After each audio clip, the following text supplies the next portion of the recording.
Hi, வணக்கம். நான் உங்கள் முத்துப்பிரகாஷ். நான் இன்னைக்கு பேசக்கூடிய டாபிக் பேர் வந்து சில திமுகவினர் வந்து போடுற ஒரு மெசேஜ். நான் போடுற கருத்தில் சில திமுகவினர் தமிழ்நாட்டை பிடித்த ஒரு பீடை ஒழிஞ்சதுன்னு சொல்லிக்கிட்டு போடுறாங்க. அந்த யாரை அப்படின்னு பார்த்தா நம்ம மரியாதைக்குரிய ஆளுநர் ஐயா ஆர்.என். ரவி அவர்களை வந்து அப்படி பேசுகிறாங்க. ஸோ அது வந்து என்னடா அப்படி ஏன்டா அப்படி அவர் அப்படி பேசுகிறாங்கன்னு போய் பார்த்தா, அவர் வந்து மேற்கு வங்காளத்துடைய கவர்னராக வந்து அப்பாயின்ட் பண்ணிட்டாங்களாம் மத்திய அரசு. அதனால் தமிழ்நாட்டை விட்டு அவர் போகிறாராம். ஆர்எல்பி ஏதோ ஒரு ஆர்வின் யாரோ கேரளாவுடைய கவர்னர் தான் தமிழ்நாட்டுடைய பொறுப்பு கவர்னராக போட போகிறாங்க. ஆர்வி அருளாக்கரோ ஏதோ ஒரு பேர், அது பேரே வந்து வாயில் நுழைய ஆர்வாலாக்கர். சரி கொடுங்க, நம்ம வாயில் நுழையாத பேரை தான் நம்ம சிஎம் நம்ம ஊர் கவர்னராகவும் வட இந்தியர்கள் அப்படிலாம் போடுவாங்க. விடுங்க.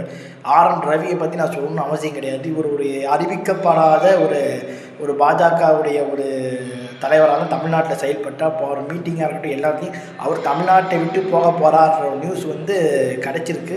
ஸோ திமுகவினர் வந்து இதை கொண்டாடுறாங்க. சில பேர் வந்து தமிழ்நாட்டை விட்ட ஒரு பீடை ஒழிஞ்சன்னு சொல்லிக்கிட்டு இது மாதிரியான கமெண்ட்ஸ்களை போகிறாங்க. இது வந்து வருத்தமாக தான் இருக்குது எனக்கு. ஒரு கவர்னர் வந்து அப்படி வார்த்தைகள் சொல்லக்கூடாது தான்.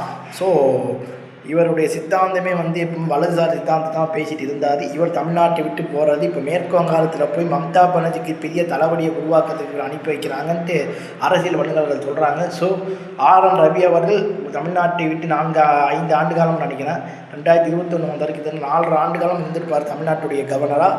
அவருக்கு வந்து நம்ம ஒரு மரியாதைக்குரிய நம்ம வாழ்த்து சொல்லி அனுப்புறது நாகரிகம், தமிழர் நாகரிகம் சொல்லி என் வீடியோ முடிச்சுக்கிறேன். பை.